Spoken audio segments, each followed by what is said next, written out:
Going sumo.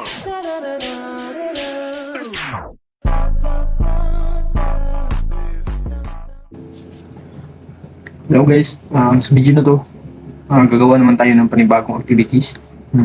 Isa ito sa mga exercises na mga gagawin natin. Isa itong exercise number 2. So ito yung gagawin natin ngayon.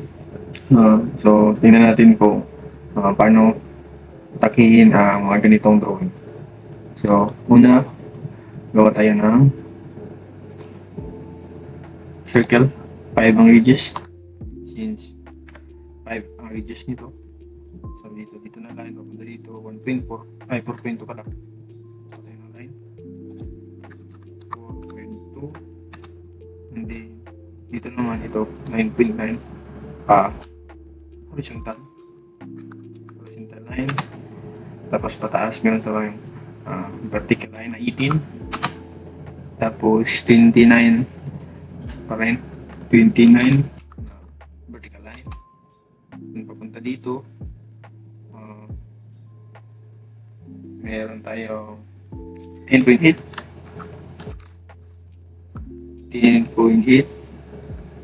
simula dito papunta dito 10.8. Tapos since 1.5 gawa tayo ng circle dito, add tayo ng 3. Okay, 3.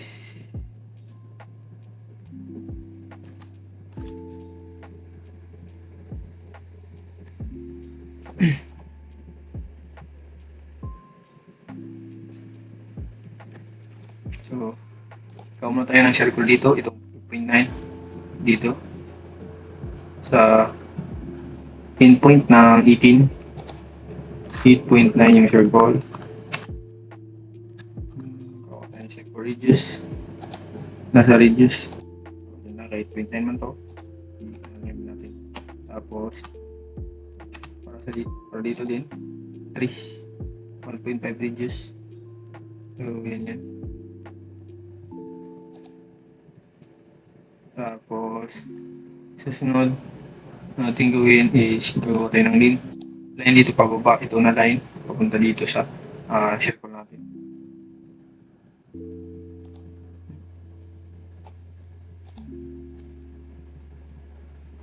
Matapos yan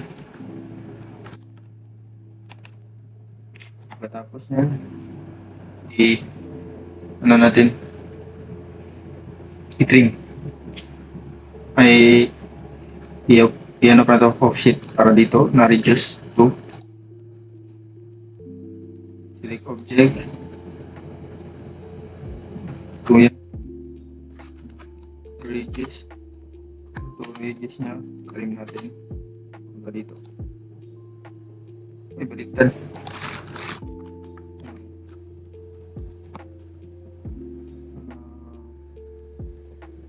Offset reduce ay fillet sound, reduce to, tapos select object na boom. Ay, baliktad mga pala kanina. Offset reduce papunta sa kabila. Offset select object, reduce R, type nyo kung anong reduce to, tapos select nyo sa corner para ma-apply yun.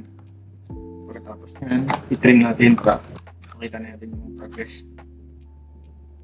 Dito, tapos yan lang muna, kailangan natin ito ng linya para mamaya. So dito naman tayo ulit 4.2 horizontal line, vertical line, horizontal line na ito 11.4.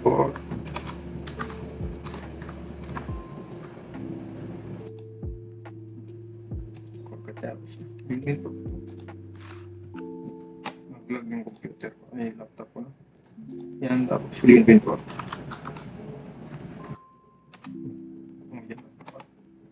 Tapos yan, 11.4.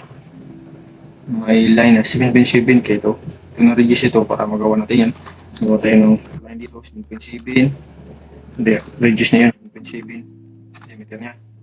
Pagkatapos yan, gawa tayo ng circle. Radius.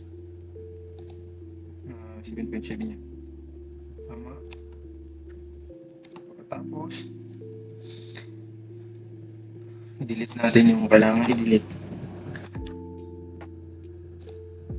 Delete natin to.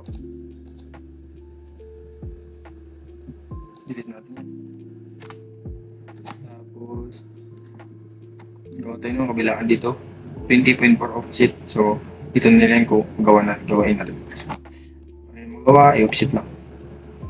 Offset na diretso na. Sabi dito offset distance. So, sabi 20.4. So, yan yung distance nito. Punta dyan. Tama? And then,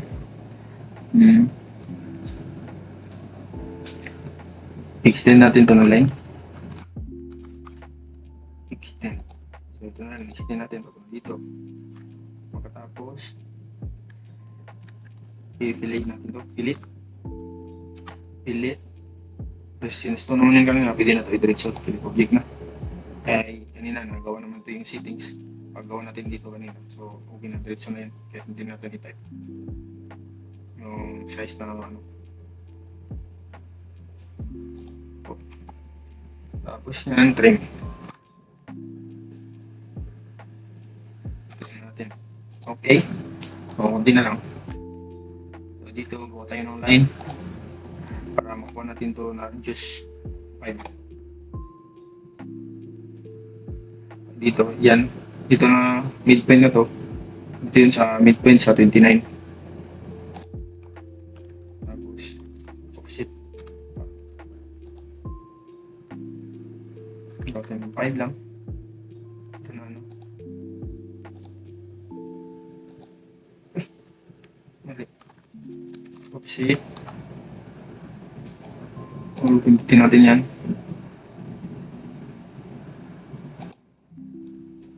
Offset, diba? 5 yung size niya. Yun, 5 yung size niya. Tapos, pagkatapos yan, gawa tayo ng circle. Para makuha ito na circle na ito, radius 5. And then, trim natin ulit. Hindi pa muna. Para makuha natin itong radius na to. Radius din dito. Kailangan natin magtantan radius. Dito, tapos dito. Type natin yung radius natin. Okay. Tapos yan, i-trim natin. Trim natin. Ito, hindi na ako kasali. Hindi na ako kasali yan.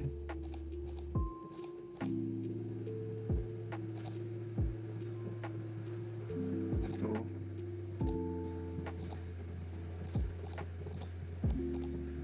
Trim natin para malinis na lang.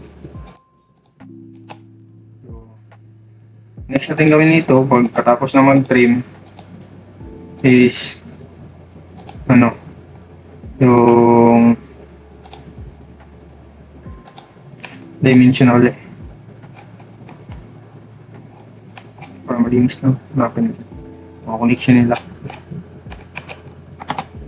Pagkatapos, dimension na itong kailangan natin. So, para dimension, so kukulay orange lang gawin natin. Or pula. Okay. Dimension natin dito. Unahin natin. Papunta dito sa baba.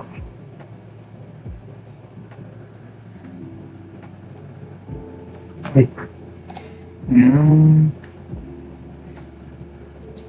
Linear lang para natin. Bakit dito? Biging nakuha niya. Yan, 32. Dapat 29 na yan. 29. And then, dito naman sa baba. Mula dito, hanggang dito. 80 naman yan.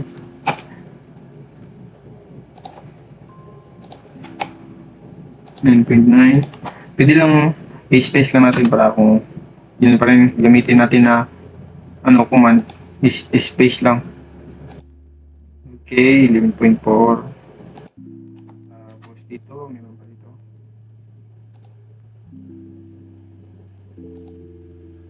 Balik.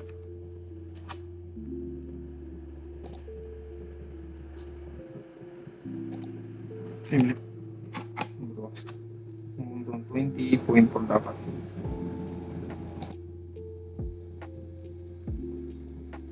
Ano pa, 20.4 to. Wait lang, mamaya na lang yan. Dito muna tayo. Okay, tapos ito na line. 4.2 yan, diba? 4.2 yan, dito. Tapos, alignment lang.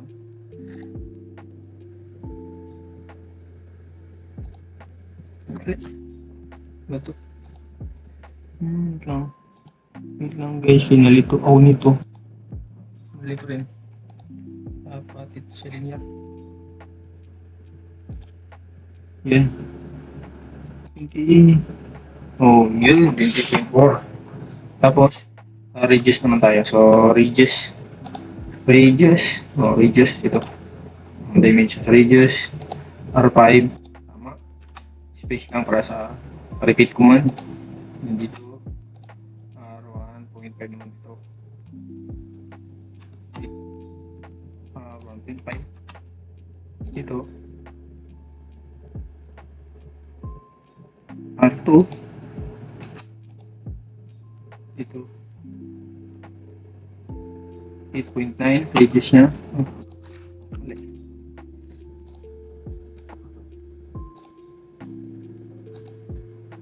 Tapos ito. R15. R5 pala. Radius 5. Ibig sabihin yan. Radius. Ito naman. Dahil naman dito. Dito na lang. 7.7. So, makita natin na parehas lang, no? So, ito na lang muna sa video na to guys. Sana may natutunan kayo at para practice pa talaga tayo, kailangan natin subukan nyo gawin na kayo lang. So, ito lang muna guys, see you sa next video. Salamat.